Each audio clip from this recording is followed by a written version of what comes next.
గోవర్ధన్ రావు గారు, గోవర్ధన్ రావు గారు, గోవర్ధన్ రావు గారు, గోవర్ధన్ రావు గారు, గోవర్ధన్ రావు గారు, గోవర్ధన్ రావు గారు. ఆగండి. ఆగండి.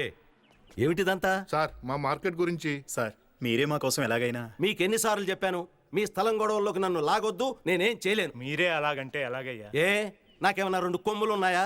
పొద్దున్న లేచిన దగ్గర నుంచి ఒకటే టెన్షన్, పైగా పార్టీ గొడవలతో ప్రాణం పోతోంది. ఆ చాలకి నాయడమ్మతో గొడవ పెట్టుకుంటే ఈ దండ నాకు కాదు, నా శవానికి వెయ్యాల్సి ఉంటుంది. సార్ దయచేసి నన్ను ఇందులోకి లాక్కండి. కోర్టులున్నాయి, లాయర్లు ఉన్నారు, అక్కడికి వెళ్ళి ట్రై చేసుకోండి. మీకు ఏ నమస్కారం. లాయరు మా కేసు తీసుకోవడానికి ఒప్పుకోవట్లేదండి. ఒప్పుకోరు? ఎలా ఒప్పుకుంటారు? న్యాయంగా ఆ స్థలం మీదే, కానీ మీ దగ్గర పత్రాలు ఉన్నాయా? లేవు. ఆ నాయడమ్మ దగ్గర ఉన్నాయి. నిజానికి అది చూడండి, లీగల్ గా గానీ ఇల్లీగల్ గా గానీ ఆ నాయడమని ఏమీ చేయలేం. ఈ దండ నాకొద్దు, ప్లీజ్. దయచేసి నన్ను అర్థం చేసుకోండి. తప్పుకోండి సార్. ప్లీజ్. సార్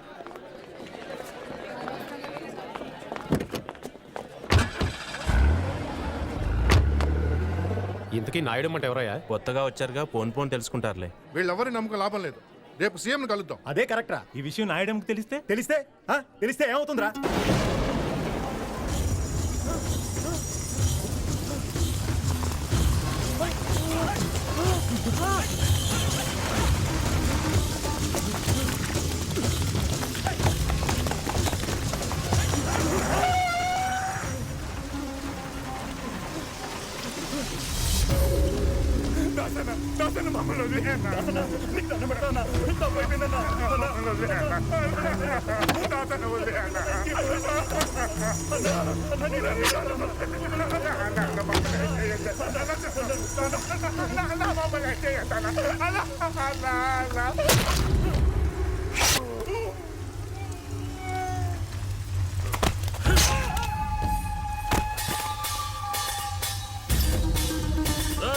దాన్ని కూడా పట్టుకోండి.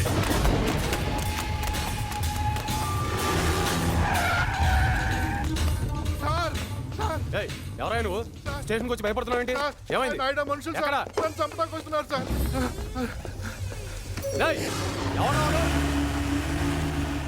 నువ్వురా. నిన్న నువ్వు ఎంపీ గారి ఇంటికి వచ్చావు కదా? అవును సార్, అది తెలిసే వాళ్ళు నన్ను చంపడానికి వస్తున్నారు సార్. వాళ్ళ పేర్లు తెలుసా? తెలుసు సార్. ఒక్క కంప్లైంట్ ఇవ్వు, నా ఏళ్ళంతా నీ తెచ్చి బొక్కలో దోస్తాను. ఏయ్, సార్ని ధైర్యం చెప్తుంటే కంప్లైంట్ ఇవ్వడానికి ఏంటి నీకు? సరే సార్. లక్ష్మారెడ్డి సార్ రిపోర్ట్ తీసుకో. నీ పేరేంటయ్యా? కొండలరావు సార్. సార్, మా అమ్మాయికి హై ఫీవర్ అట. నా భార్య ఫోన్ చేసింది, ఒక్కసారి ఇంటికి వెళ్ళొస్తాను సార్. పో. Thank you sir. అడ్రస్ చెప్పు. Sir 34/1A Mahankali market. Sir excuse me sir, పొద్దు నుంచి ఒకటే మోషన్ సార్. మీరు పర్మిషన్ ఇస్తే. పో. సార్, వయసులో పెద్దవాడిని. 10 సంవత్సరాల నుంచి ఈ స్టేషన్లోనే పనిచేస్తున్నాను. నా మాట విని కంప్లైంట్స్ అవి తీసుకోకండి సార్. నెత్తి మీద పోలీస్ టోపీ పెట్టుకుని ఇలాంటి మాటలు మాట్లాడడానికి సిగ్గుగా లేదు? చూడండి, మీరందరూ ఎందుకు వెళ్ళిపోతున్నారో నాకు తెలుసు. ఎవరికి భయం వేస్తే వాళ్ళు సిగ్గు లేకుండా వెళ్ళిపోండి.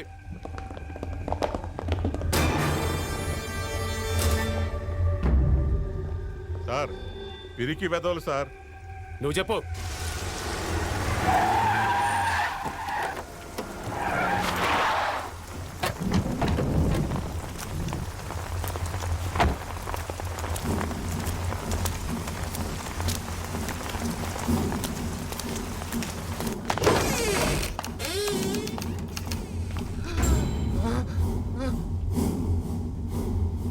కూర్చో. నువ్వేనా నాయడమ్మంటే? ఏ పెద్ద మగాన్ని అనుకుంటున్నావా? పోండి, వెళ్ళిపోండి.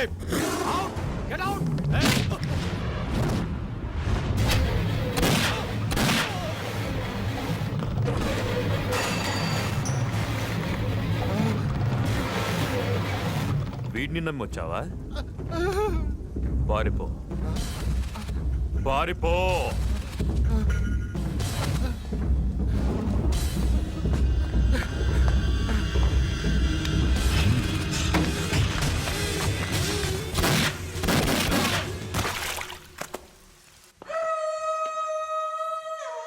ఇక్కడ ఏం జరిగింది? వాణ్ణి దొంగతనం కేసులో అరెస్ట్ చేసి పట్టుకొస్తే మా సిఐ గారిని కాల్చి పారిపోవడానికి ప్రయత్నం చేశాడు. తప్పనిసరి పరిస్థితుల్లో నేను వాణ్ణి కాల్చి చంపాను. గుడ్. ఎఫ్ఐఆర్ మార్చేయి.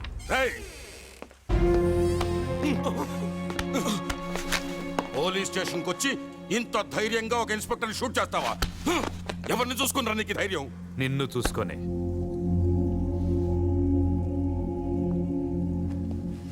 అరే ప్లీజ్ ప్లీజ్ ప్లీజ్ నాయుడమ్మా, నీకేదన్నా ప్రాబ్లం ఉంటే నాతో చెప్పొచ్చుగా. నారాయణ, మీ పోలీసు వాళ్ళ మీద ఆధారపడేంత చాతకాని వాడు కాదు ఈ నాయుడమ్మ. నా సంగతి నీకు తెలుసుగా. మహంకాళి మార్కెట్ జోలికి వచ్చిన ఎవరికైనా సరే వీడికి పట్టిన గతే పడుతుంది.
పేదల పెన్నిది, నాయకులకే నాయకుడు, మా నాయుడమ్మ గారి దుబాయ్ యాత్ర విజయవంతం కావాలని మనసారా కోరుకుంటూ దాసన్న మరియు సోదరులు. నాయకుడు అంట నాయకుడు, వెధవ నాయకుడు, వీడొక నాయకుడు. దర్శనం వస్తాడా?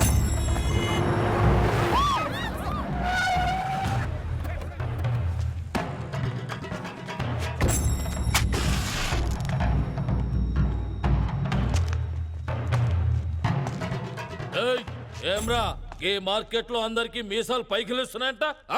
మా నాయుడమ్మ కీలా పిటిషన్లు పెడుతున్నారంట. నకరాలు చేస్తున్నారా? నకరాలు. గా కొండలరావు గాని పరిస్థితి ఏమైందో చూసిండ్రు కదరా. నలిపేస్తా బద్మాషాయల్లరా. గీయాల్టి సంది ఈ మహంకాళి మార్కెట్ లా ప్రతి షాపుకి రోజుకి 200, గుడిసెకి 50 పెనాల్టీ కట్టాలి. ఇది నాయుడమ్మ ఆర్డర్. చల్ పోట్.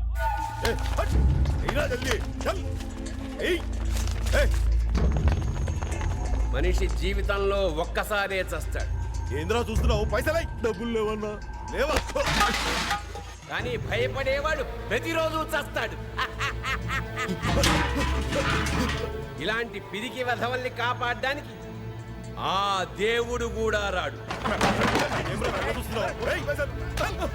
మీ అందరికీ విముక్తి కావాలంటే ధైర్యం ఉన్న మనిషి రావాలి.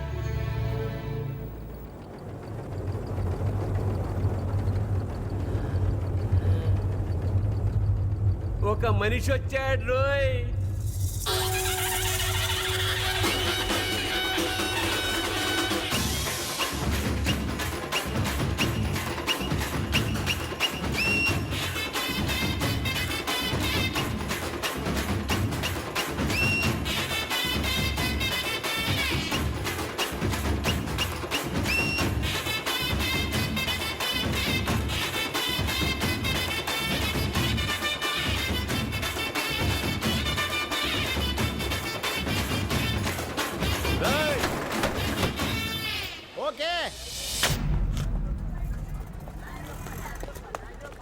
అన్నా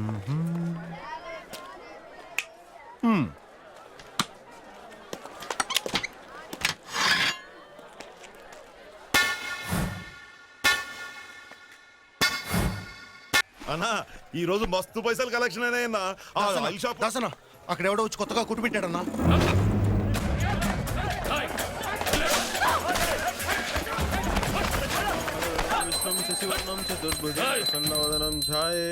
సర్వ విఘ్నోపశాంతే. ఓం శాంతి. ఓం శాంతి. ఎవరిని అడిగి పెట్టినవరా ఈ దుకాణం? అన్నా నేనెవరో ఎరికేనా? తెలుసన్నా, కానీ నేను ఈ షాప్ ఎవరి పేరు పెట్టాను తెలుసు. వీళ్ళు చొక్క పట్టుకోనా? ఎవరి పేరుతో పెట్టినవరా? మంగం పేరన్నా. మంగమ్మ? ఎవరా మంగమ్మ? మంగమ్మ. మంగమ్మ అమ్మ పేరన్నా.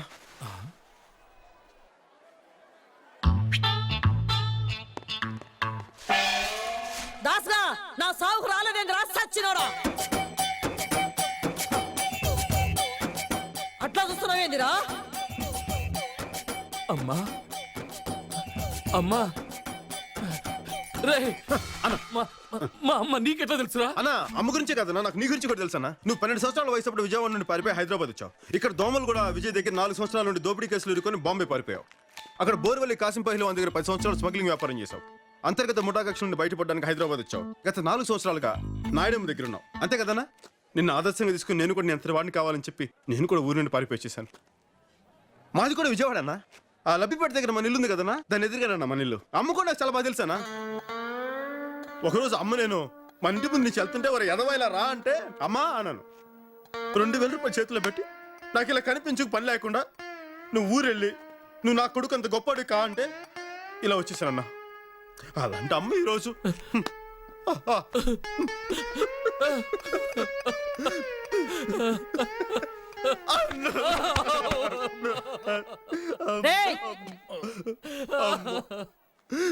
రేయ్ గింత మందిడు ఉన్నారు, మీలో ఒక్కరైనా షాప్ కి మా అమ్మ పేరు పెట్టుకున్నారా? దా తమ్ముడు. తమ్మి అన్న నీ పేరేంది? బాలరాజు అన్న. బాలరాజు నా తమ్ముడు. తమ్మి అన్న నువ్వు షాప్ పెట్టుకో. అలాగే అన్నా. అమ్మ పేరు మీద షాప్ పెట్టాను, కనీసం బొని చేయకుండా వెళ్ళిపోతున్నావేంటన్నా? యాద్ మర్చినా. అరే ఆ పోలారం ఎంతరా? మాల్దే ఉందన్నా, నీ లెవెల్ తగ్గ బొని చేయన్నా. నా లెవెల్కి తగ్గ బోనియా? ఆ పైసలు మొత్తం ఇచ్చారా? అన్నా ఇచ్చారా?